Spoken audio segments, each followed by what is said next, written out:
దేశ సైనికుల కోసం 5 నెలల జీతం విరాళంగా ప్రకటించిన ఆళ్లగడ్డ ఎమ్మెల్యే భూమా అఖిలప్రియ గారు ఆళ్లగడ్డలో జరిగిన తిరంగా ర్యాలీలో భాగంగా ఆమె మాట్లాడుతూ సరిహద్దులో దేశ ప్రజల భద్రత కోసం తమ ప్రాణాలను సైతం పణంగా పెట్టి కాపలా కాస్తున్న జవాన్లకు ఏమిచ్చినా రుణం తీర్చుకోలేమని, సైనికుల సంక్షేమం కోసం ప్రతి ఒక్కరూ ముందుకు రావాలని ఆమె మీడియాతో పేర్కొన్నారు.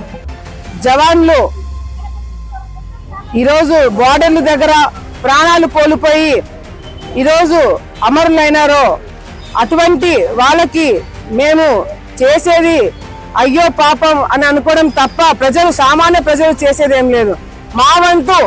నా వంతు నేను నా 5 నెలల జీతము ఆర్మీకి ఇవ్వాలని చెప్పి కూడా నిర్ణయం తీసుకోవడం జరిగింది.